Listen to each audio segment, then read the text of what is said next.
पुंडलिक वरदे हरी विठ्ठल, श्री ज्ञानदेव तुकाराम, पंढरीनाथ भगवान की जय। श्री सद्गुरुवे रामचंद्राय नमः। श्री एकनाथ महाराज कृत श्री भावार्थ रामायण अरण्यकांड भाग 2। जेव्हा रावणाने सीतेचे हरण करण्याची योजना मारीचाला सांगितली, त्यानंतर तो म्हणाला, तरी तू मला त्या बाबतीत सहाय्य करावे। अशा तऱ्हेचे विचार रावणाने मारीचाकडे बोलून दाखवले। सीतेचे अपहरणासाठी कोणती युक्ती कशी अंमलात आणावयाची त्याचीही कल्पना रावणाने मारीचाला दिली। या कामी मोठे सहाय्य होईल या अपेक्षेने रावणाने मारीचाची खूप स्तुतीही केली। रावणाकडून रामाचे नाव ऐकताच मारीचाची त्रेधा उडते। तो थरथर कापू लागतो, कारण पूर्वी विश्वामित्रांच्या यज्ञाचा विध्वंस करण्यासाठी मारीच गेला असता रामांनी सुबाहूचा निपात करून मारीचाला बाणाच्या केवळ पिसाऱ्यानेच शतयोजने दूर उडवून दिलेले असते। त्यावेळी सुदैवानेच मारीच रामाच्या तावडीतून सुटतो, परंतु त्यावेळी जो त्याने रामाच्या सामर्थ्याविषयी धाक घेतलेला होता तो काही मनातून जात नाही। त्यामुळेच रावणाच्या तोंडून रामाचे नाव ऐकताच मारीच घाबरला। मारीच रावणाला सहाय्य करण्याला तयार होण्याऐवजी रावणालाच सीता हरणाच्या उद्योगापासून परावृत्त होण्याची कळकळीने विनवू लागला। या दुष्कृत्यापासून समरथ रावणाचे कुळ नामशेष होईल असेही मारीचाने बजावले। रामांचे दर्शन होताच आपले प्राण जातील म्हणून मारीच रावणाला सहाय्य करण्याचे नाकारतो। त्याबरोबर रावण भयंकर संतापून मारीचालाच ठार करण्यास प्रवृत्त होतो। तेव्हा रावणाकडून मरण पत्करण्यापेक्षा रामाच्या हातून मृत्यू आला तर मुक्ती तरी मिळेल, म्हणून मारीचाने नाईलाजाने रावणाला सहाय्य करण्याचे वचन दिले। मारीच सीतेला पळवून नेण्यात सहाय्य करण्यास कबूल होताच रावणाला परमानंद होऊन ते दोघे रथातून पंचवटीत नियोजित कार्यभाग पार पाडण्यासाठी आले। रावण व मारीच पंचवटीत येऊन पाहतात तो त्या प्रदेशात सर्वत्र राक्षसांची प्रेते पडलेली पाहून दोघेही मनातून चकरतात। राक्षसांच्या संहाराचे दृश्य पाहून तर मारीच चळचळा कापू लागतो।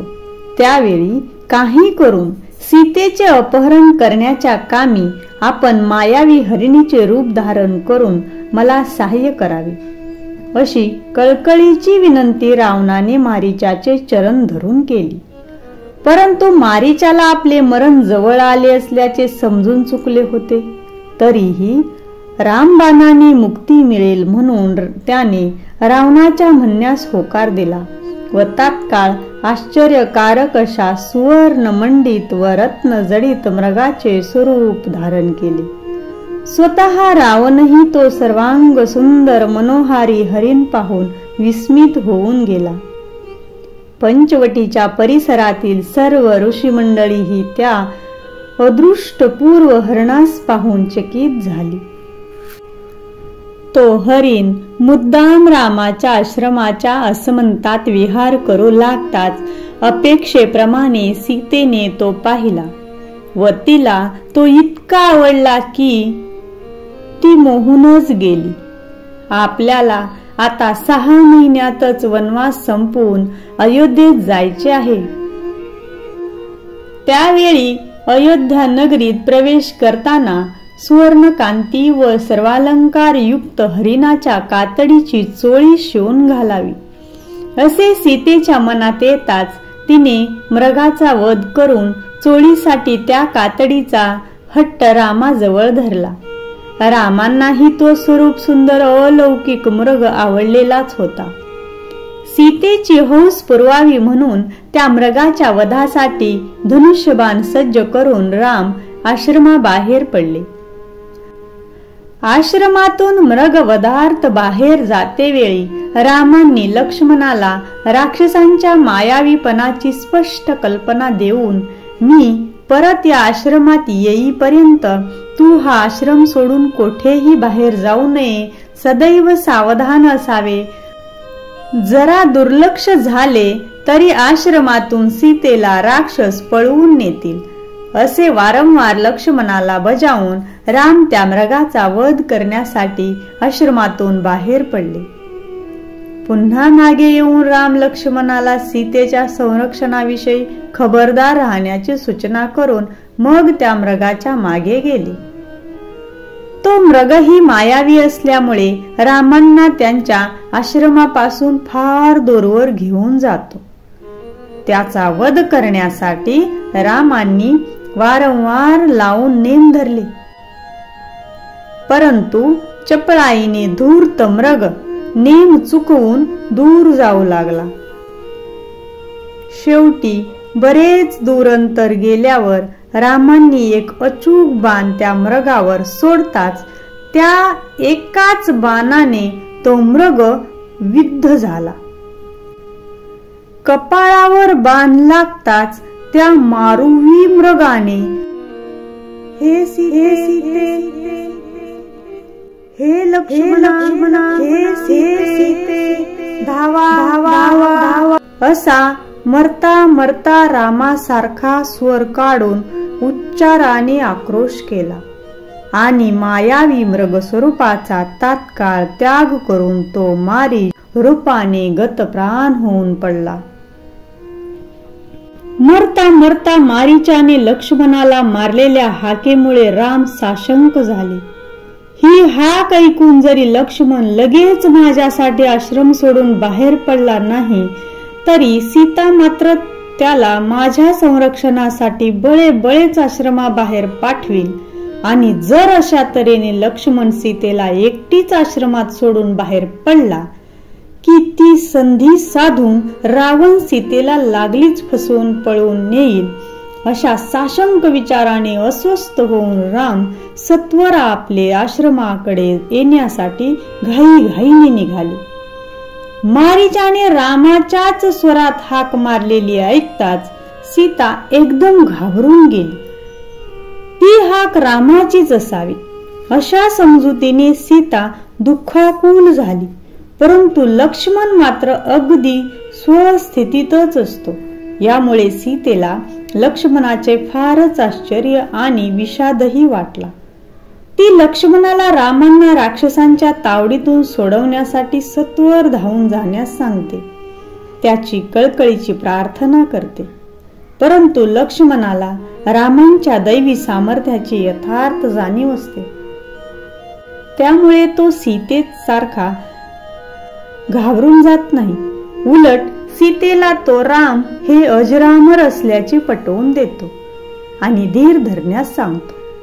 मायावी राक्षसांनी रामासारखा स्वर काढून आपल्याला फसवण्याचा हा प्रयत्न केलेला आहे, तरी भिण्याचे कारण नाही. राम एवढ्यातच आश्रमात परत येतील असेही लक्ष्मणाने तिला धीर देऊन सांगितले. शेवटी कोणताही दुर्धर प्रसंग माझ्यावर कोसळला तरी लक्ष्मणा, तू जानकीला आश्रमात एकटी सोडून बाहेर जाऊ नकोस, असा सीतेच्या समोरच रामाने दंडक घालून दिलेला असतो. त्याचेही स्मरण लक्ष्मणाने सीतेला करून दिले. परंतु लक्ष्मणाने परोपरीने सांगितलेल्या समजुतीच्या व हिताच्या गोष्टी सीतेला काही पटल्या नाही. उलट लक्ष्मणाचा आश्रम सोडून न जाण्याचा निर्णय पाहून त्याचा सीतेने निराळाच विकृत अर्थ घेतला. रामावर संकट कोसळले असता त्याच्या संरक्षणासाठी जाण्याऐवजी लक्ष्मण आश्रमात राहण्याचे मनात आणतो.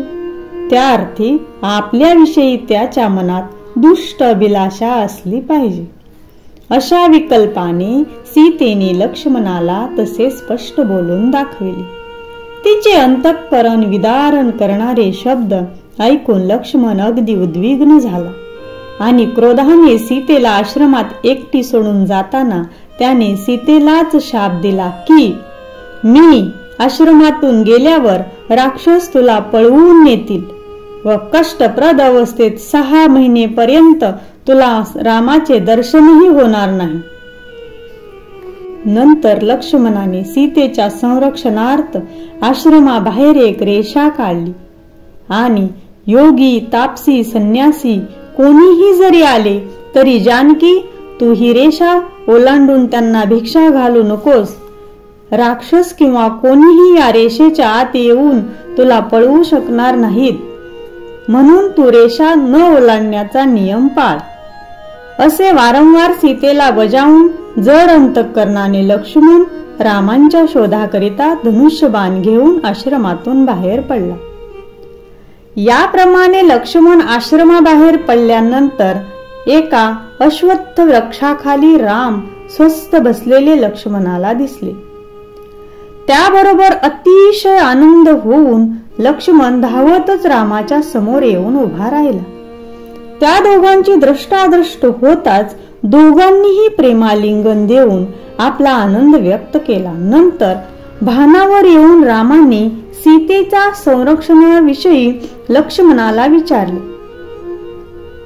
आश्रमात घडलेला साध्यंत वृत्तांत रामांना सांगून सीतेने केलेला दुष्ट आरोपही लक्ष्मणाने रामांना निवेदन केला. तो ऐकून रामाने लक्ष्मणाला आलिंगन देऊन त्याचे सांत्वन केले. आपल्या हातून रावणाचा वध व्हायचा असल्यामुळे सीतेने हा प्रकार मुद्दाम केला याची जाणीव रामांना होतीच. इकडे आश्रमातून लक्ष्मण बाहेर पडताच संन्याशाच्या वेशात रावण सीतेजवळ आश्रमात आला. आजवरच्या आयुष्यात रावणाने सर्व पृथ्वी पादाक्रांत केलेली असली तरी अशी रूप लावण्य राशी सौंदर्य मूर्ती स्त्री त्याला कोठेच दिसली नसते.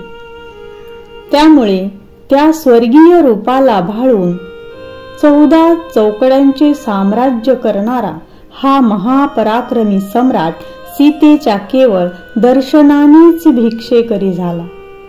विवेक भ्रष्ट झाल्यामुळे सर्वनाश करून घेण्यासाठी रावण ही तयारीच करीत होता.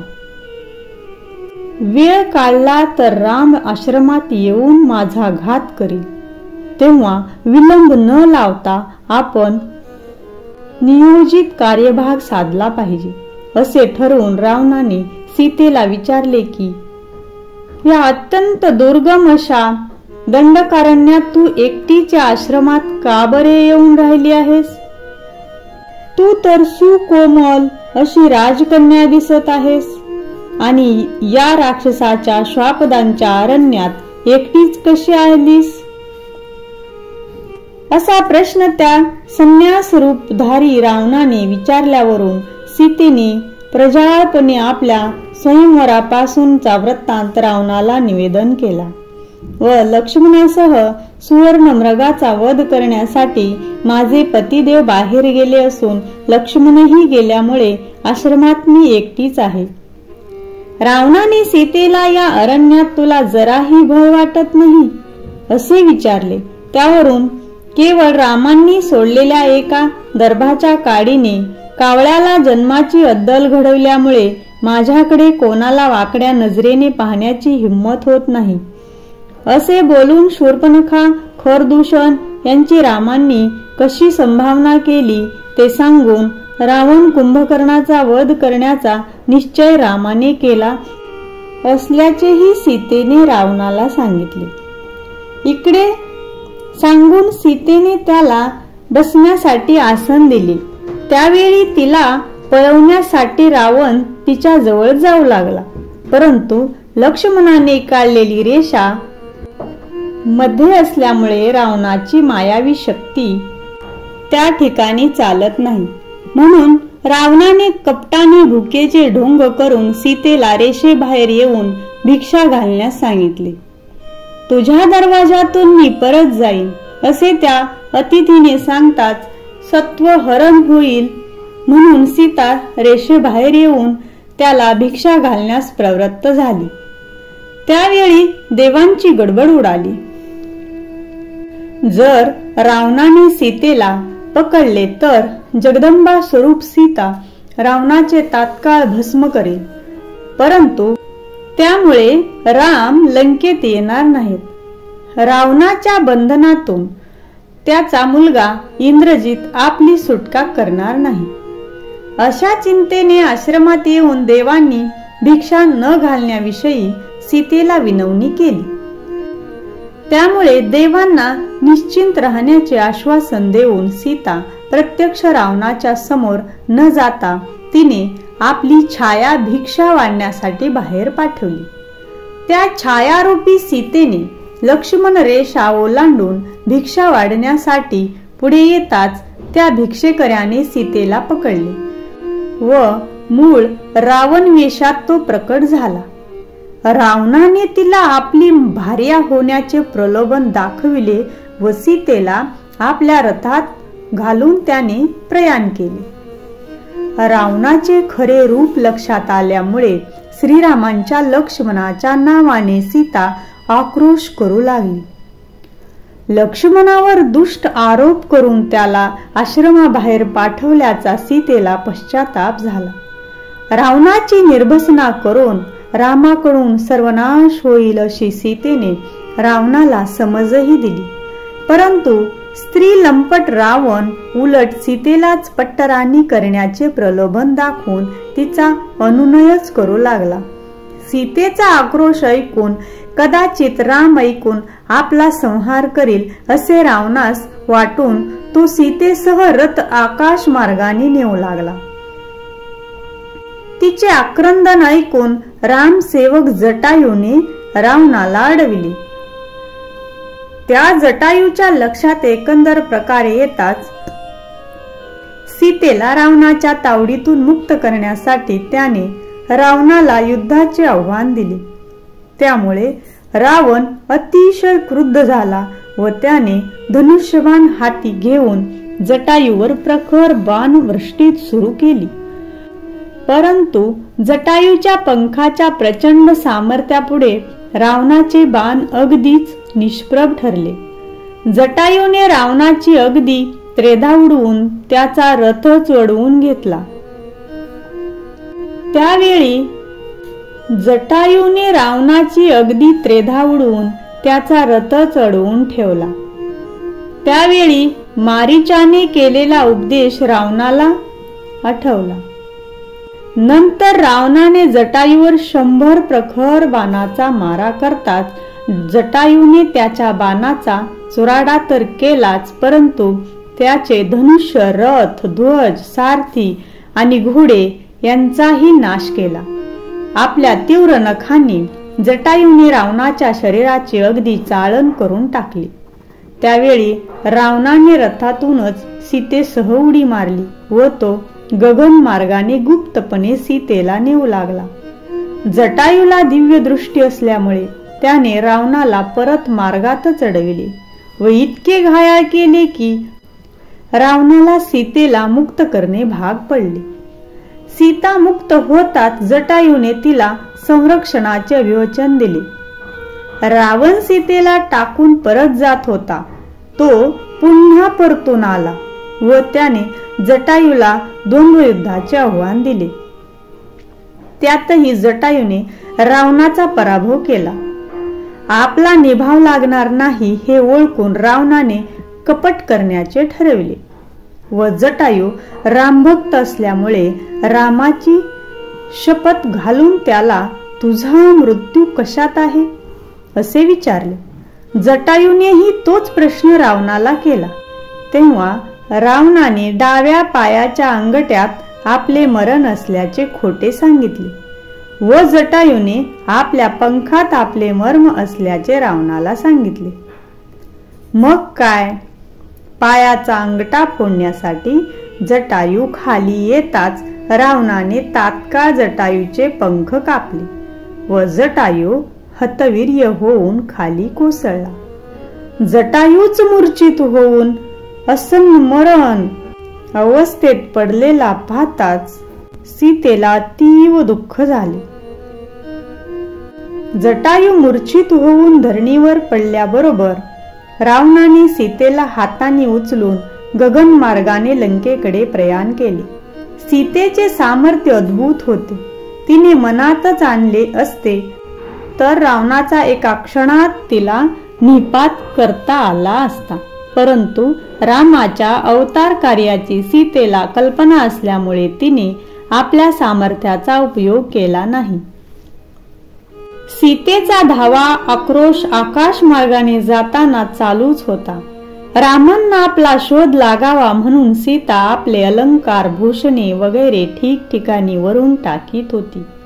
आकाश मार्गाने जाताना एका पर्वताच्या माथ्यावर 5 वानर बसलेले दिसताच तिने आपल्या वस्त्रात गुंडाळून जडावाचे अलंकार, राम नामांकित अंगठी, बांगड्या त्यांच्याकडे खाली फेकल्या. ते अलंकार नेमके हनुमंताच्या हातात पडले.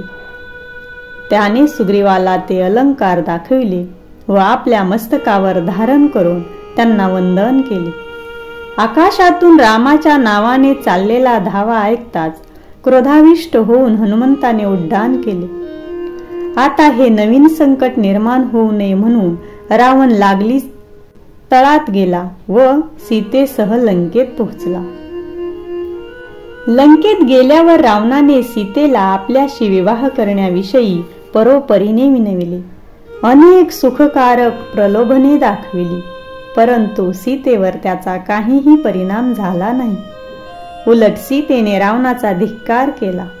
त्यामुळे रावण तिच्यावर संतापला आणि राम लक्ष्मणाचा कोणत्याही मार्गाने वध करण्यासाठी कपट कृत्यात अत्यंत प्रवीण अशा 8 राक्षसांना त्याने पाठविले. नंतर शृंगारलेल्या अशा एका महालात रावणाने सीतेला नेले. परंतु सीतेला स्वतःविषयी पूर्णपणे आत्मविश्वास असल्यामुळे सीता निशंकपणे रावणाबरोबर त्याच्या महालात गेली. सीतेच्या सामर्थ्यापुढे आपला निभाव लागणार नाही याबद्दल रावणाची खात्री होती. त्यामुळे तो एकांतात सीतेचे पाय धरून तिला शरण गेला आणि आपल्याशी विवाहबद्ध होऊन भोगेच्छा पूर्ण करण्याची कळकळीची विनंती त्याने केली. पण सीतेने त्याच्या उलट वृत्तीला संतापून त्याला झिडकारून त्याची तीव्र शब्दात अवहेलनाच केली व त्याला बजावले की माझे अपहरण केल्याचे प्रायश्चित्त तुला रामांच्या बाणानेच मिळेल. सीतेने क्रोधाने रुद्रावतार धारण करताच रावण मनातून तिला घाबरला व त्रिजटा राक्षसी बरोबर सीतेला त्याने अशोकवनात पाठवून दिले. इकडे लक्ष्मण आश्रमात सीतेला एकटी सोडून गेल्यावर राम व लक्ष्मण सीतेविषयी साशंक होऊन काळजीने सत्वर आश्रमाकडे येऊ लागले.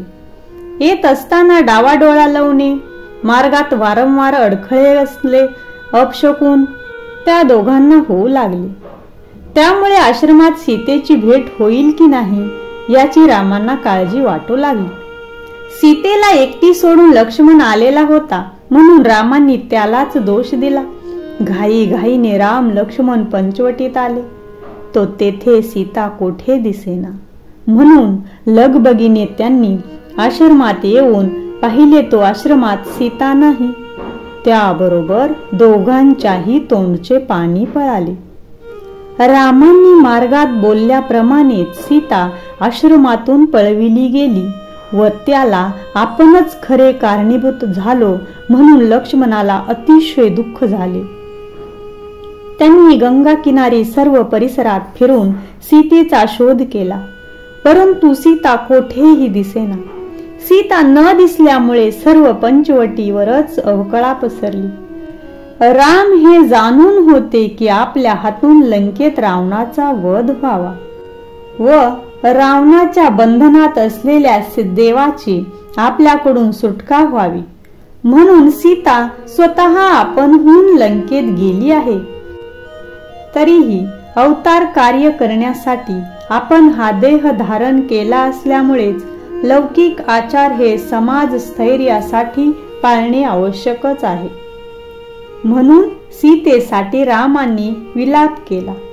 पर्वत, वृक्ष, वेली, पशु, पक्षी इत्यादी चराचराला रामांनी सीतेविषयी विचारले, परंतु कोणीच सीतेविषयी काहीच सांगेना. त्यामुळे ते मनातून फारच व्याकुळ होऊन गेले. असाच विलाप करीत पुढे जाता जाता मार्गात त्यांना प्रथम एक सुवर्ण अलंकार पडलेला आढळला. त्यावरून सीतेविषयी जरासा पत्ता लागला, परंतु तेथील भूमीवर रक्त सांडलेले पाहून राम व लक्ष्मण चिंताग्रस्त झाले. थोडेसे अधिक पुढे गेल्यावर रथ, धनुष्य, छत्र, तुनीर इत्यादी मोडून पडलेले त्यांना दिसले. त्यावरून सीतेला ठार केली असावी असे मनात येऊन ते फारच कष्टी झाले. राक्षसांचे हे अपकृत्य असले तर मी त्यांचा सर्वनाश करीन असे राम क्रुद्ध होऊन बोलले. त्यावेळी त्यांचा क्षोभ इतका अनावर झाला होता की स्वर्गस्थ देवही घाबरून गेले. त्यांची ती रुद्र भीषण संतापाची अवस्था पाहून लक्ष्मणाचा भीतीने थरकाप उडाला. परंतु लक्ष्मणाने रामांचे पाय धरून त्यांना शांत होण्याची प्रार्थना करताच रामांनी शांत होऊन लक्ष्मणास दृढालिंगन दिले. नंतर एका पौर्णिमेच्या रात्री आपल्या नेहमीच्या शय्येवर राम निजले असता लक्ष्मण पाद संवाहन करीत बसला होता. त्यावेळी सीतेच्या स्मरणानेच राम इतके अस्वस्थ झाले की सर्व चराचरालाच ते सीतेबद्दल विचारू लागले. सीता सक्त होऊन सीतेच्या स्मरणाने वेडे झाले. भ्रमामुळे वृक्ष, वल्ली, पाषाण यांनाच सीता समजून राम आलिंगन देऊ लागले. रामांची ही काम पीडित शोक विव्हल अवस्था पाहून शंकराजवळ पार्वतीने शंका व्यक्त केली. राम म्हणजे साक्षात परब्रह्म असे समजून शंकर नेहमी राम नामाचा जप करीत होते. राम जर परब्रह्म आहेत तर स्त्री लोभाने कामासक्त होऊन ते इतके भ्रमिष्ट कसे होतात अशी शंका पार्वती व्यक्त करते. तरीही शंकर रामांना परब्रह्म मूर्तीच मानतात. म्हणून शिवाच्या अनुज्ञेने रामांची कसोटी पाहण्यासाठी पार्वती सीतेचे स्वरूप धारण करून रामांसमोर आली. परंतु राम सर्वज्ञ असल्यामुळे त्यांनी या मायावी सीतेला ओळखले. त्यामुळे या सीतेला पाहूनही त्यांचा सीतेविषयी विलाप चालूच होता. लक्ष्मण आणि स्वर्गस्थ देवही या सीतेला चकित झाले. शेवटी उमारूपी सीतेने रामांसमोर येऊन त्यांना प्रश्न केला की मी समोर असता आपण सीतेचा का धावा करता? आपणाला स्त्रीविरहाने एवढी कशी आत्मविस्मृती झाली? हा प्रश्न ऐकून रामांनी उमेला तुकाई जगदंबा म्हणून संबोधिले व माता म्हणून तिला लोटांगण घातले. सीतेला रामांनी ओळखले नाही म्हणून लक्ष्मण, समस्त देव आणि ऋषी यांना मात्र परमाश्चर्य वाटले. शंकरांना सोडून तू माझ्या मागे लागून माझी कसोटी का पाहत आहेस? रामांनी त्या उमारूपी सीतेला असा प्रश्न करताच ती उमा ते मायारूपी रूप टाकून प्रकट झाली व तिने रामांना शरण जाऊन त्यांची क्षमा मागितली. रामांनी त्यांच्या खऱ्या स्वरूपाचे ज्ञान करून द्यावे अशी प्रार्थना उमेने केली. ते खरे ज्ञान तुला शिवापासूनच मिळेल असे सांगताच उमेला पश्चाताप झाला. परंतु उमेचे गर्वहरण झालेले पाहताच रामांनी रहस्याचे स्पष्टीकरण केले की पूर्वी ज्या ऋषींनी निष्काम बुद्धीने माझ्यासाठी अभिमान रहित होऊन निष्ठेने तपश्चर्या केली ते माझ्या चरण स्पर्शासाठी येथे वृक्ष, वल्ली, पाषाण व पर्वत या स्वरूपात होऊन राहिले आहेत. माझ्या प्रेमळ भक्ताचा उद्धार करण्यासाठीच मी सीतेच्या शोधाच्या निमित्ताने या तृणा पाषाणांना आलिंगन देऊन त्या भक्तांचा उद्धार करीत आहे असे रामांनी स्पष्टीकरण करताच उमेचा भ्रम निराश झाला व ती रामांचा उपदेश घेऊन शिवाकडे परत निघून गेली. मूळ रामायण शतकोटी श्लोक संख्येचे होते. त्या रामकथेबद्दल देव, सर्प व मनुष्य याचे वाटणीसाठी भांडण लागले. म्हणून ब्रह्मदेवाने रामकथेची वाटणी योग्य प्रकारे करण्यासाठी ते काम शंकराकडे सोपविले. शतकोटी श्लोक संख्येच्या रामायणाचे शंकरांनी 3ही लोकात सारखी विभागणी करून वाटून दिल्यावर 32 अक्षराचा एक श्लोक उरला. त्यावेळी प्रत्येक लोकासाठी त्यातील 10 अक्षरे वाटून उरलेली राम ही मुख्य सारभूत अशी 2 अक्षरे श्री शंकरांनी वाटणीचा मोबदला म्हणून घेतली. सीतेच्या शोधात राम व लक्ष्मण पुढे चालू लागले. जाता जाता थोडेसे अंतर चालून गेल्यानंतर रामांना एका मोठ्या राक्षसाचा लांबरुंद पाय मार्गात पडलेला दिसला व त्याच्या शेजारी सीतेचा अलंकारही आढळला. तो पाहताच सीतेचा शोध लागला म्हणून रामांना अत्यानंद झाला. तो अलंकार घेऊन ते दोघे जरा पुढे जाऊ लागले. तो मार्गातच शरीर छिन्न छिन्न झालेला व रक्ताने माखलेला असा एक भव्य देह त्यांना दिसून आला. रामांना वाटले की याच राक्षसाने सीतेला खाऊन टाकली असावी, म्हणून त्याचा वध करण्यासाठी क्रोधाने पुढे येऊन रामांनी त्याला तू कोण आहेस असे विचारले. राक्षस दिसणाऱ्या जटायूने स्वतः आपला वृत्तांत सांगितला. तुम्ही दोघे आश्रमात नसताना रावण कपटाने सीतेला पळवून नेत असता मी माझ्या डोळ्यांनी पाहिले व सीतेचा आक्रोश ऐकून तिला सोडवण्यासाठी मी रावणाशी घनघोर युद्ध करून त्याला त्याच्या रथासह सर्व शस्त्रास्त्र पराभूत केले. रावणानेही माझा अद्भुत पराक्रम पाहून सीतेला सोडली व तो पळून जाऊ लागला. शेवटी पराभूत अवस्थेत पळून जाणे त्याला लाजिरवाणे वाटल्यावरून त्याने मला द्वंद्व युद्धाचे आव्हान दिले व कपटाने माझे पंख कापून काढले. मला रावणाने रामाची शपथ घातल्यामुळे मी माझे मरण माझ्या पंखात आहे असे त्याला सत्य सांगितले. मात्र रावणाने स्वतःचे मरण डाव्या पायाच्या अंगठ्यात आहे असे मला खोटेच सांगितले. मी रावणाच्या डाव्या पायाचा अंगठा तोडण्यासाठी खाली वाकलो तितक्यात त्याने माझे पंख कापल्यामुळे मी हतवीर्य झालो. त्यामुळेच माझ्या समोर विमुक्त झालेली सीता रावण लंकेला घेऊन जाऊ शकला. माझे पंख तोडल्याचे मला काही दुःख नाही, परंतु माझ्या डोळ्यासमक्ष रावणाने सीतेला पळवून नेली याचे मात्र मला मरणप्राय दुःख झाले. हा सर्व वृत्तांत ऐकताच राम लक्ष्मणांना अति दुःख झाले.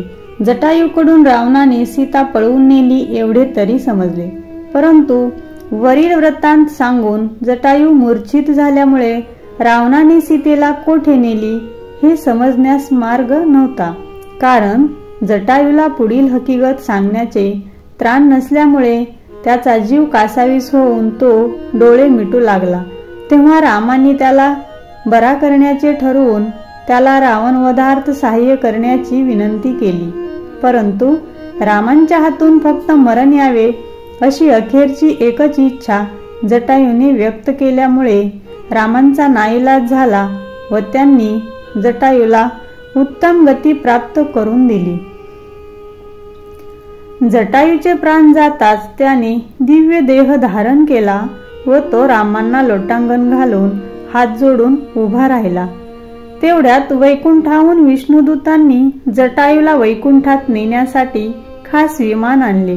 त्या विमानात बसण्यापूर्वी जटायूने रामांना 3 प्रदक्षिणा घालून वारंवार दंडवत घातले, नमस्कार केला आणि त्या विमानात बसून तो अक्षय सुखनिधान अशा वैकुंठाला गेला.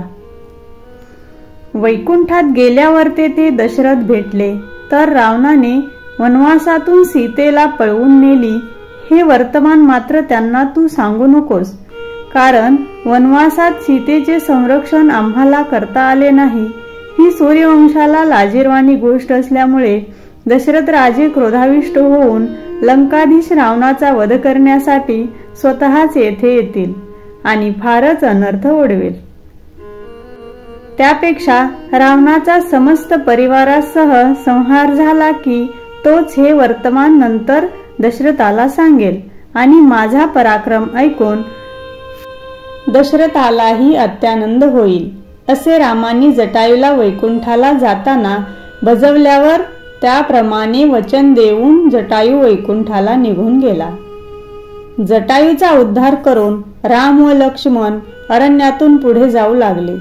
तोच काही वेळाने लक्ष्मणाला डावाडोळा लावणे, भाऊ स्फुरण पावणे, कावळ्याचे कर्कश ओरडणे इत्यादी अपशकुन होऊ लागले. त्यामुळे राम अतीव सावधपणे मार्ग चालू लागले. जाताना मार्गात अतिशय भयविव्हर करणारी, तीनही लोकात हल्लकल्लोळ उडवणारी प्रचंड गर्जना त्या दोघांना ऐकू आली. त्या भयावह आवाजानेच त्या वनातील क्रूर श्वापदे ठार झाली, वृक्ष उपटून पडले व सर्वत्र एकच हाहाकार होऊन गेला. आसपास कोणीतरी महाभयानक राक्षस असला तर त्याचे पारिपत्य करून पुढील प्रवास करावा असे रामांनी मनाशी ठरवले. पुढे जातात तोच आकाशा एवढा प्रदीर्घ शरीराचा, योजना इतके लांब हात व पोटातच मुख असलेला व धडावर शिर नसलेला चरण सहित असा अत्यंत भेसूर कबंध राक्षस त्यांच्या दृष्टीस पडला. चरण नसल्यामुळे तो एका जागेवर बसून पशु पक्षादिकांना आपल्या लांब हातांनी ओढून त्यांना भक्षण करण्याचे कार्य करीत होता. राम व लक्ष्मणाला ठार करण्यासाठी रावणाने ज्या 8 क्रूर राक्षसांना पाठवले होते त्यांना या कबंधाने एकाच वेळी भक्षण केले व राम लक्ष्मणांना पकडण्यासाठी वाट पाहत बसला. त्याच्या हाताच्या आवाक्यात राम लक्ष्मण येताच तो राक्षस इतरांप्रमाणे त्यांनाही ओढण्याचा प्रयत्न करू लागला, परंतु त्याच्या प्रचंड शक्तीला त्या दोघांना ओढणे शक्य झाले नाही. त्यामुळे त्या कबंध राक्षसाला राम लक्ष्मणाविषयी अपार आश्चर्य वाटले आणि त्याने रामांना त्यांचा वृत्तांत विचारला. त्याप्रमाणे आपली माहिती त्याला सांगून सीतेच्या शोधार्थ आपण हिंडत असल्याचे रामांनी कदंबाला सांगितले. तरीही कबंधाने आपल्या लांब हातांनी जोराने आवळण्यास प्रारंभ केल्याबरोबर रामांनी त्याचा उजवा हात व लक्ष्मणाने त्याचा डावा हात छाटून टाकला. महाबलवान व प्रचंड शक्तिशाली हात तोडताच कबंधाने दुःख संतापाने भयंकर किंकाळी फोडली. त्यामुळे सर्व त्रैलोक्यात एकच हाहाकार उडून गेला. कबंधाचे बाहू तोडल्यावर त्याने लगेच राम लक्ष्मणांना ओळखले. त्यावेळी लक्ष्मणाच्या प्रश्नावरून कबंधाने आपला पूर्वजन्म वृत्तांत निवेदन केला. मी कश्यप पत्नी दनीचा मुलगा दनू होतो. मी रूपाने आणि बळाने संपन्न असल्यामुळे उन्मत्तपणाने अनेक ऋषींना त्रास देत असे. असेच एकदा स्थूलशिरा ऋषींना मी त्रास दिल्यामुळे त्यांनी मला लांब हात, पोटात, तोंड व मस्तक व चरणसहित शरीर असा भयंकर राक्षस होशील असा शाप दिला. मी त्या शापाने घाबरून त्यांना शरण जाऊन त्यांच्याजवळ उशाप मागितला. ते म्हणाले की तुझ्या वनात सीतेच्या शोधासाठी राम व लक्ष्मण येतील. त्यांना भक्षण करण्यासाठी तू तुझ्या हाताने त्यांना पकडल्यावर ते दोघे तुझे हात तोडतील. त्याच वेळी तुझा उद्धार होईल, असे सांगून कबंधाने रामांना आपल्या देहाचे दहन करण्याविषयी विनंती केली. माझे दहन आपण केले तर मी सीतेविषयी पुढील मार्गदर्शन आपणास करेन, असेही कबंधाने रामांना आश्वासन दिले. त्यामुळे राम त्याच्या देहाचे दहन करण्यापूर्वीच त्याला सीतेची माहिती विचारू लागले. त्यावरून सीतेला रावणाने नेली एवढीच माहिती आपल्याला आहे, असे सांगून व देहाचे दहन लक्ष्मणाच्या हस्ते केल्यावर मी आपणास सीतेचा शोध करण्याचा निश्चित मार्ग सांगेन, असे त्याने रामांना परत अभिवचन दिले. त्यामुळे रामांनी लक्ष्मणाकडून चिता तयार करून कबंधाचे शरीरास अग्नी देताच त्या शरीराचे दहन झाले व तो कबंध त्याच्या मूळ धनुच्या रूपात दिव्य वस्त्रे व सुगंधित पुष्पांच्या माळा परिधान करून दिव्य देहाने रामांसमोर प्रकट झाला. त्याला रामांच्या दर्शनाने उत्तम गती मिळाल्यामुळे त्याला नेण्यासाठी ब्रह्मलोकाहून हंसयुक्त विमान खाली आले. तेव्हा राम व लक्ष्मण यांना लोटांगण घालून त्या दिव्य देहधारी धनुने रामांना सीतेच्या शोधासाठी करावयाचा उपाय कथन केला. सीतेची सत्वर भेट व्हावी अशी इच्छा असेल तर किष्किंधा नगरीचा राजा सुग्रीव याच्याशी तात्काळ मैत्री करावी. तो वानर असला तरी त्याच्याजवळ अपार सैन्य असून तो अत्यंत बलवान आहे. त्याच्या पत्नीचे अपहरण त्याचा बंधू वाली याने केले आहे. त्यामुळे सुग्रीवाचे व तुझे दुःख एकच असल्यामुळे तुमची मैत्री लगेच होईल, असे त्या धनुने सांगितल्यावर रामांनी किष्किंधा नगरीला जाण्याचा मार्ग त्याला विचारला. त्यावरून याच मार्गाने पुढे गेल्यावर पंपा सरोवरावर जावे, म्हणजे तेथे सुग्रीवाची भेट होईल. तुझ्या हातूनच वालीचा वध होणार असल्यामुळे तसा वध आपण केल्यावरच सुग्रीवाची मैत्री कायम होईल व सीतेच्या शोधासाठी आपल्याला वानर मंडळीचा उपयोग होऊन सीतेचा शोध लागेल, असे भविष्य कथन करून तो कबंध रामांना पुन्हा पुन्हा लोटांगण घालून विमानात बसून वरच्या लोकाला निघून गेला. कबंधाने सांगितल्याप्रमाणे राम व लक्ष्मण पंपा सरोवरावर येऊन विश्रांती घेत बसले असता तेथे जवळच असलेला अत्यंत मनोरम व पवित्र शबरीचा आश्रम पाहून राम संतुष्ट झाले व ते आपणहून शबरीच्या आश्रमात आले. शरभंग मुनींना ब्रह्मलोकी जाताना शबरीने आपला जन्म मरणाच्या फेऱ्यातून उद्धार कधी होईल असे विचारलेले होते. तिची उत्कटता जाणून शरभंग मुनींनी शबरीला तुझ्या आश्रमात राम स्वतः येतील, त्यावेळी तुझा उद्धार होईल, असे वरदान दिले. त्या दिवसापासून शबरी रामांचे ध्यान करीत त्यांची वाट पाहत होती. त्यामुळे राम स्वतः आश्रमात आल्यावर शबरीची अंतरीची फार दिवसाची इच्छा पूर्ण झाल्यामुळे तिचा आनंद काय वर्णावा. त्रैलोक्यातील आनंद सुखनिधान असे परब्रह्म स्वरूप साक्षात राम आपणहून शबरीच्या आश्रमात येतात. यापेक्षा महद्भाग्य ते दुसरे कोणते. आश्रमात रामांची शबरीने प्रेमपडी भराने यथाशक्ती चरण पूजा केली व रामांनी तिच्या हातचा अन्नप्रसाद संतोषाने स्वीकारला आणि तिच्या विनंतीवरून तिचा उद्धार करून तिला रामांनी परमपदाची प्राप्ती करून दिली. शबरीचा उद्धार करून त्या आश्रमाच्या परिसरातील वनशोभा पाहत असता सुंदर हरिण बालके दिसताच रामांना पुन्हा सीतेची तीव्रतेने आठवण झाली. त्याबरोबर चित्तक्षोभ होऊन रामांनी त्या वनातील पशुपक्ष्यांना त्यांची रतिक्रीडा पाहून शाप दिला आणि ते सर्व शरण येताच त्यांना करुणादृष्टीने शापही दिला.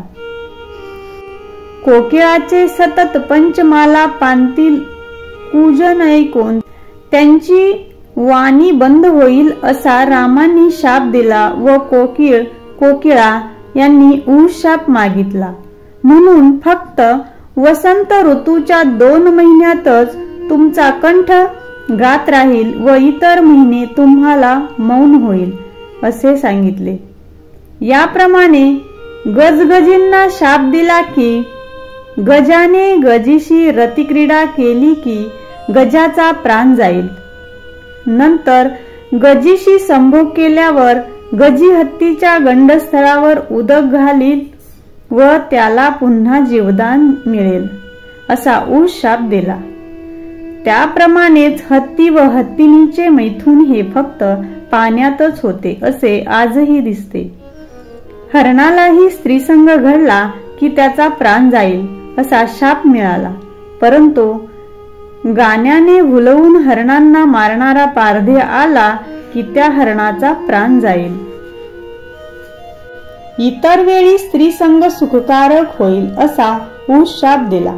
मोरांना प्रत्यक्ष संभोगासाठी शरीर संबंध घडणार नाही असा शाप दिला. मेघदर्शनाने मोर अत्यानंदाने नाचू लागला की त्यावेळी त्याच्या डोळ्यातून जे आनंदाश्रू खाली पडतील ते अश्रू गिळल्यावर लांडोरीला गर्भधारणा होईल असा ऊस शाप मिळाला.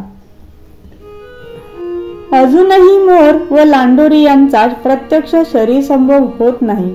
याच पद्धतीने प्रजोत्पत्ती करणे, कावळ्याला जन्मात फक्त एकदाच मैथुनाचा योग येईल असा शाप दिला. त्यामुळे कावळीला फक्त एकदाच गर्भधारणा होऊ लागली. चक्रवाक व चक्रवाकींना रात्रीऐवजी दिवसाच फक्त प्रत्यक्ष रतिक्रीडा घडेल असा शाप प्राप्त झाला, परंतु रात्री फक्त शब्दध्वनीच्या माध्यमाने संयोग होईल असा ऊस शाप मिळाला. नंतर तेथून पुढे राम व लक्ष्मण हे ऋषमुख पर्वतावर आले, कारण तेथे सुग्रीव त्याचा ज्येष्ठ बंधू वाली ह्याच्या भीतीने येऊन राहिलेला होता. ऋषीच्या शापामुळे वाली स्वतः ऋषमुख पर्वतावर येऊ शकत नाही. सुग्रीवाची पत्नी वालीने हरण केलेली असल्यामुळे तो दुःखी असतो. राम आता सुग्रीवाशी मैत्री संपादून वालीचा वध करून सुग्रीवाला सुखी करतील, कारण राम गांजिल्ल्याचा कैवारी धनुर्धारी कृपाळू असा आहे. भाग 2 अरण्यकांड समाप्त.